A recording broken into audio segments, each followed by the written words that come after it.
राधे राधे भक्तों, जय श्री कृष्णा, जय श्री राधे। आंवला एकादशी के बारे में। इस दिन आंवले के पेड़ के नीचे भगवान विष्णु की पूजा का विधान है। दिन भर व्रत रखा जाता है और आंवला एकादशी की कथा सुनी जाती है। हर व्रत में कथा सुननी आवश्यक होती है, तभी उस व्रत का पूरा फल प्राप्त होता है। आंवला एकादशी करने से सभी पापों का नाश होता है और मोक्ष की प्राप्ति होती है। आइए सुनते हैं कथा को। आंवला एकादशी की व्रत कथा। एक बार की बात है, एक वैदिक नाम का एक नगर था। उस नगर में ब्राह्मण, वैश्य, क्षत्रिय, शूद्र चारों वर्ण बहुत ही आनंद पूर्वक रहते थे। नगर में सदैव ध्वनि गूंजा करती थी। उस नगर में पापी, दुराचारी, नास्तिक कोई नहीं था। उस नगर में चैत्ररथ नाम के चंद्रवंशी राजा राज करते थे। वह राजा बहुत ही विद्वान और धार्मिक थे। उस राज्य में कोई भी दरिद्र और कंजूस नहीं था। उस राज्य के सारे निवासी विष्णु जी के भक्त थे। वहाँ के निवासी वृद्ध से बालक तक सभी लोग एकादशी का पूजन और व्रत किया करते थे। एक समय की बात है, फागुन मास के शुक्ल पक्ष की आंवला एकादशी आई। राजा अपनी प्रजा के साथ मंदिर आए और कुंभ स्थापित करके धूप दीप नैवेद्य अर्पित कर पंचरत्न छत्र आदि पूरे विधि विधान से राजा ने एकादशी का पूजन किया और उन सभी ने आंवले के वृक्ष के नीचे भगवान विष्णु की स्तुति की। उन्होंने आंवले का पूजन इस प्रकार किया। उन्होंने कहा, हे धात्री, तुम ब्रह्म स्वरूप हो, तुम ब्रह्मा जी के द्वारा उत्पन्न हो और समस्त पापों का नाश करने वाले हो। तुमको नमस्कार है। अब तुम मेरा अग्र स्वीकार करो। तुम श्री रामचंद्र जी के द्वारा सम्मानित हो। मैं आपकी प्रार्थना करता हूँ, आप मेरे समस्त पापों का हरण करो। उस देवालय में रात को सबने जागरण किया और रात के समय उस जगह एक बहेलिया आया। वह बहेलिया महापापी और दुराचारी था। अपने परिवार को चलाने के लिए वह जीवों की हत्या किया करता था। उस दिन वह बहेलिया भूख प्यास से व्याकुल था, इसलिए कुछ भोजन की इच्छा में वह मंदिर के एक कोने में बैठ गया।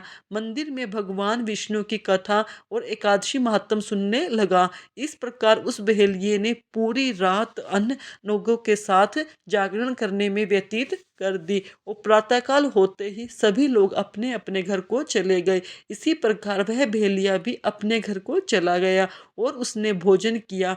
कुछ समय बीतने के बाद उस बहेलिये की मृत्यु हो गई और आंवला एकादशी के व्रत और जागरण के प्रभाव से उसने एक राजा के यहाँ जन्म लिया। उसका नाम बसूरत रखा गया। जब वह बड़ा होकर राजा बना तो उसकी एक बहुत बड़ी सेना थी जो धन धान्य से युक्त थी। उसमें सूर्य के समान तेज था, कांति चंद्रमा के समान थी, वीरता विष्णु भगवान के समान और क्षमा में वो पृथ्वी के समान था। एक दिन वो राजा शिकार खेलने गया। देवयोग से वन को वह रास्ता भूल गया और दिशा का ज्ञान ना होने के कारण उसी वन में एक वृक्ष के नीचे जाकर सो गया। उसी समय पहाड़ी से डाकू आए और राजा को अकेला देखकर मारो मारो बोलते हुए उस राजा पर टूट पड़े।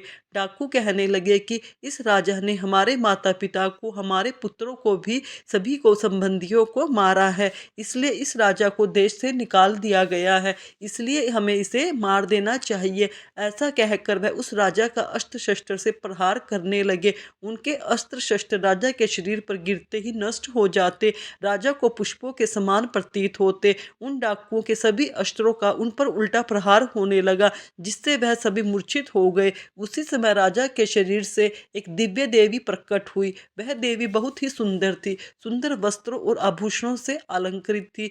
उन देवी ने आंखों से लाल लाल अग्नि निकल रही थी। फिर जो वह देवी उन डाकुओं को मारने दौड़ी और उन्होंने समस्त डाकुओं को मार दिया। जब राजा जगा और उन डाकुओं को मरा हुआ देखा तो सोचने लगा कि इन शत्रुओं को किसने मारा, इस वन में कौन मेरा हितैषी है। जब राजा ने ऐसा विचार आया तभी आकाशवाणी हुई, हे राजा, इस संसार में विष्णु भगवान के अतिरिक्त तेरी कौन रक्षा कर सकता है।